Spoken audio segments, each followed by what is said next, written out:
வந்து அது சொன்ன விஷயம் வந்து என்னன்னா, நம்ம நல்லா ஒரு விஷயத்த லைஃப்ல பண்ணியிருக்கிறோம்ல, அது வந்து அதை நீங்க யோசிச்சு பார்த்தீங்கன்னா நிறைய பேர் வந்து உங்களை அதை பேச விட மாட்டாங்க டிஎஸ்.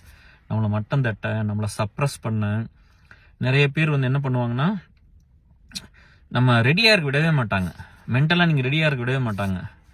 ஒரு டீம்ல ஒர்க் பண்ணுவோம். அந்த டீம் வந்து ஒரு காலத்துல வந்து ஒரு 10 வருஷம் நம்ம தான் எல்லாமே கிரியேட் பண்ணி எல்லாம் பில்டு பண்ணியிருப்போம். சரியா? அதுக்காக நிறைய உழைச்சிருப்போம். அது ஒரு சில விஷயம் நல்லா வர்றதுக்காக நிறைய பேர் சாக்ரிஃபைஸ் பண்ணியிருப்பாங்க. எனக்கு ஒரு பொண்ணு கூட ஒர்க் பண்ண பொண்ணு அது சொன்னது, எனக்கு அவங்களுக்கு ரொம்ப செட்டெல்லாம் ஆகாது. நான் எங்க கம்பெனிக்கு நான் ரொம்ப லாயலா இருப்பேன். அவங்க கம்பெனிக்கு ரொம்ப லாயலா இருந்தாங்க. ஒரு கிளைண்ட் கிட்ட ஒர்க் பண்ணா நிறைய சண்டை வரும். கடைசியில புரிஞ்சுக்கிட்டோம். ஒரு 3 இயர்ஸ் முடியும் போது புரிஞ்சுக்கிட்டோம். அப்போ வந்து சொன்னாங்க, போகும்போது சொன்னாங்க என்னன்னா, கேஆர், நான் இவ்வளோ லாயலா இருந்தேன். எங்க கம்பெனி எனக்கு ஒண்ணுமே பண்ணல. நான் கல்யாணம் கூட பண்ணிக்கல. உங்க வயசுல இருக்கேன். என்னோட ஒரு வயசு சின்ன பொண்ணு அவங்க. அப்படி சொன்னா அப்படி போகும்போது